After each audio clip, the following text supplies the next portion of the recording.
Welcome back to the channel. Thanks for being here. Just one favor to ask you. If you haven't done so already, please hit the like button. Please share. Please subscribe. And I welcome your comments because I do try to reply to such comments. We're here to talk about the Tokyo World Championships. And the 100-meter heats are done for both women and men. And the semifinals are set.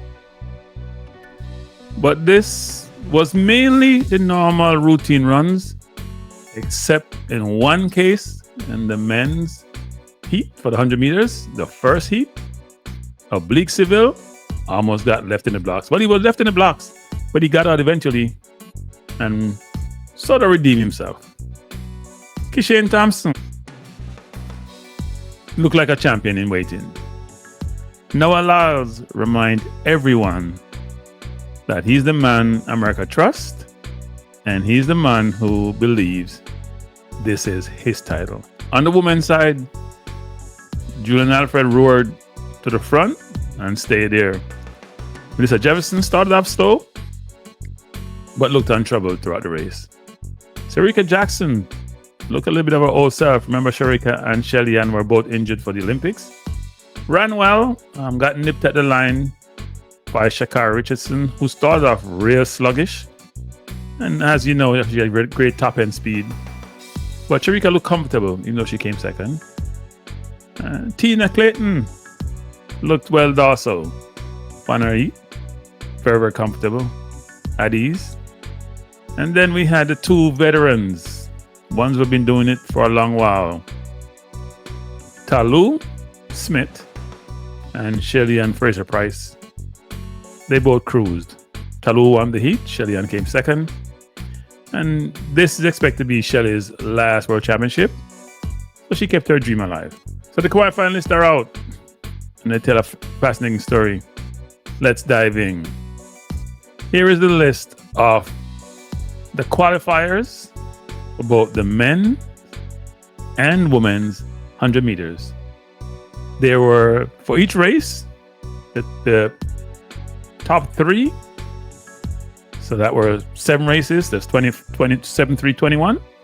And then you had the 3 fastest qualifiers. So 24 qualify for the semifinals. And there'd be 3 races, top 2, and then top 2 qualifying times. Our fastest qualifying times, I should say. And then for the men, similar construct. So here's the list for the women. And here's the list for the men. Semifinals. And that's where the fireworks will start. Now let's take a step back and look at the women's heat. We have some legends and we have some new blood.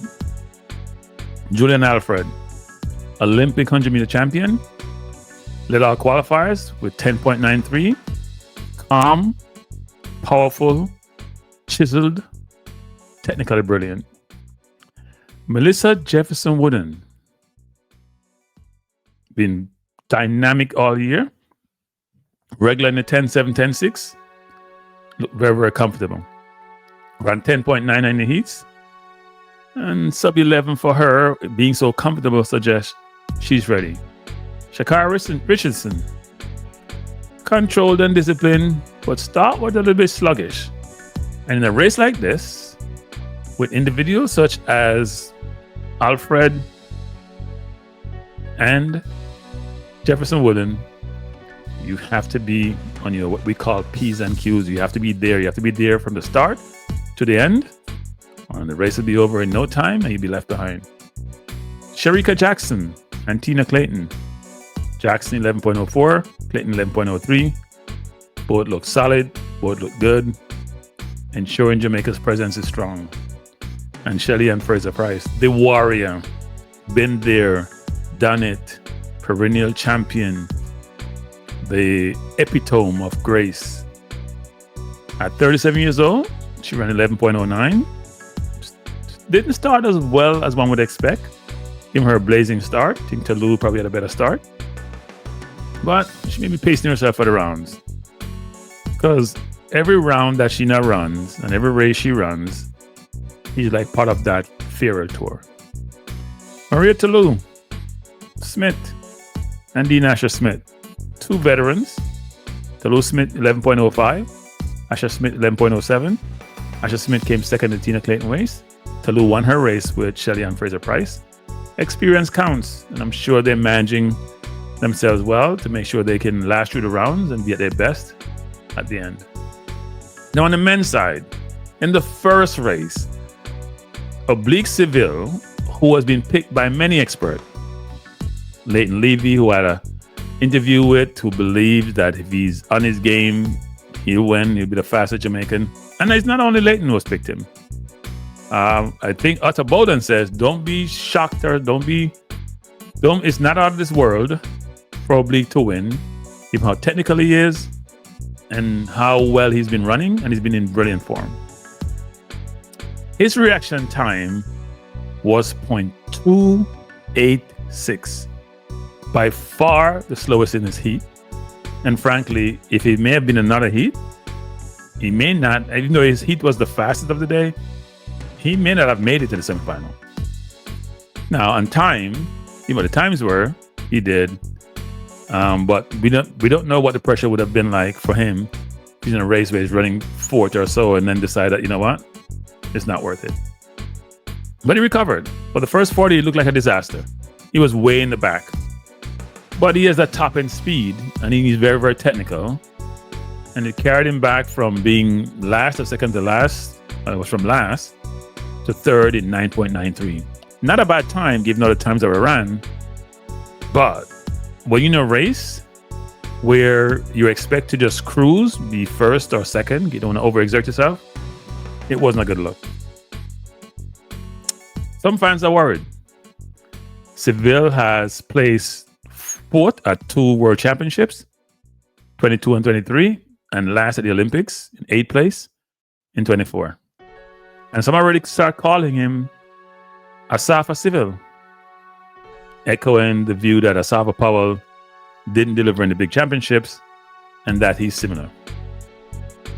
So, Seville, his pressure is massive. It's huge. And hopefully, he can settle down. He can come through the rounds. And we want him to be at his best, because at his best, he's hard to beat. Kishane Thompson, the usual smooth start, 0.154. Sort of compare that to Seville, 0.286. But 154 is reaction time. Instantly in rhythm. 1 in 9.95. Visibly shut it down from about 60, conserving energy. No pressure. Got out as he normally is. Powerful, dynamic, well situated throughout the race. Mechanics, high knees, relaxed shoulders. Screams efficiency. And he looks like Jamaica's new sprint anchor, new sprint king. But I'm sure Seville will have something to say about that. Especially now he may have gotten over some of the challenges that he's had in the first round. Noah Lyles and Akeem Blake ran the same race. Lyles 9.95. Looked controlled and efficient. Had a good start. And normally, Lyles struggles with his start. Had a very good start. And stayed there with Blake. And then just eased by Blake. And won his race pretty easily. Blake was 10.07. Stayed stride for stride early with Noah, which showed the depth in Jamaica's sprinting. But this wasn't just qualifying, this was a statement. The US versus Jamaica clash, it's brewing and it's coming. And if they all make it through the final, it's going to be a humdinger. So what does the qualifying list tell us? Because you see this list of all the qualifiers. Women 100 meters qualifiers. There's a balance. Jamaica, all 3 ladies have made it. Clayton, Jackson, Fraser-Pryce. Versus the US, Jefferson Wooden, Richardson, and Terry, who also made it from her round. Now, if you look at the women, Fraser-Pryce, the veteran, Talou, the veteran, Shericka Jackson, someplace in that middle, versus the new queens coming through. Jefferson, Alfred, who's been there, won an Olympics medal, and don't forget Tina Clayton. Brilliant as a junior, sprinter, won under 20, 100 and 200, now trying to make her mark on the senior level. And then you have runners coming through like Lewis from Australia, Hobbs from New Zealand. Dosso, 11.1, who surprised quite a bit in her race from Italy. They want to have something to say about it. In the men's qualifiers, there's a lot of depth. All 24 runners under 10.22 seconds.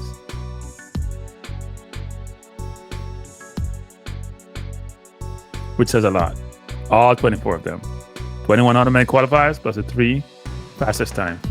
And in fact, to be honest, in the Seville race, we should indicate that was the fastest of all the heats, and that was the first heat.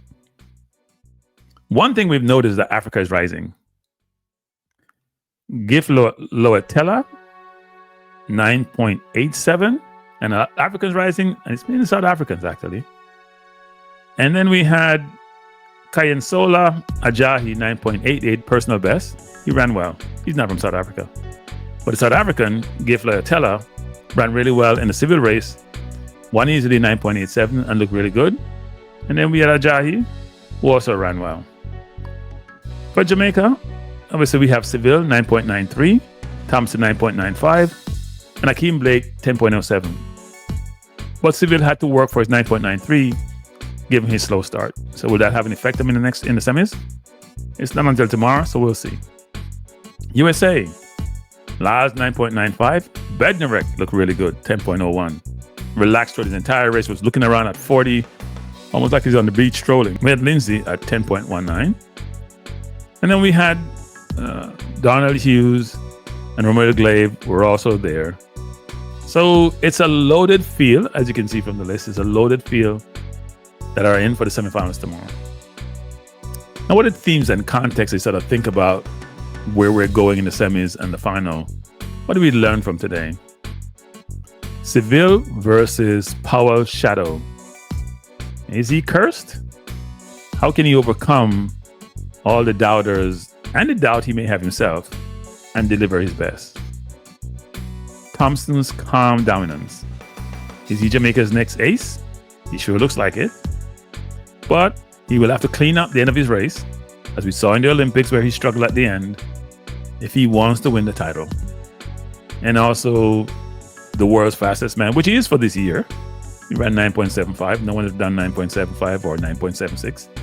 So he's been the fastest man for this year, but if he wants to be the champion, he's got to clean up the end of his race because he will have some pressure. Another theme is the USA versus Jamaica. It's a balanced duel in men's and women's fields. I think in the women, US have an edge in Melissa Jefferson Wooden. She's been brilliant all year, running below 10.7, 10.6, 10.7s. But I think Tina Clayton and Shericka Jackson may have something to say about it. And even the veteran Shelly-Ann Fraser-Pryce.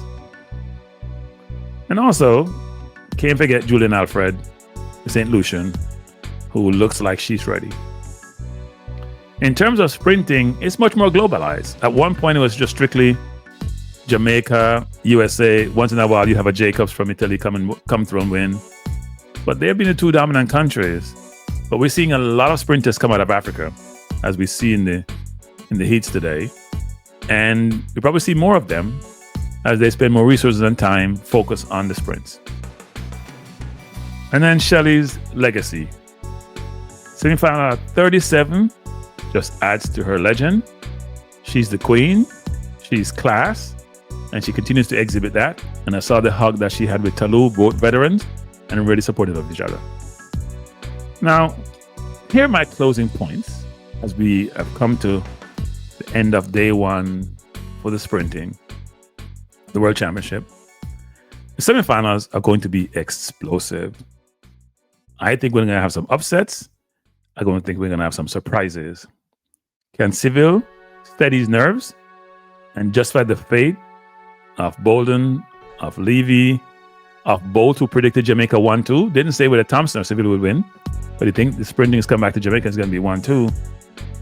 Can he actually justify the fate of these experts who believe, given how technical he is, that he can win? Will Thompson and Lyles march forward towards a blockbuster final? I expect them to. Can Alfred, Richardson, Jackson, Melissa, Shelly-Ann, which one of these are going to be on that podium. The heats have set the stage where all the favorites have come through, both on the men's and women's side. And now, it's fireworks for Tokyo. Fireworks. And I can't wait. See you tomorrow for the semifinals. It should be brilliant. Thank you. Thanks for being here. If you haven't done so, please like, share, comment, and subscribe. Peace out.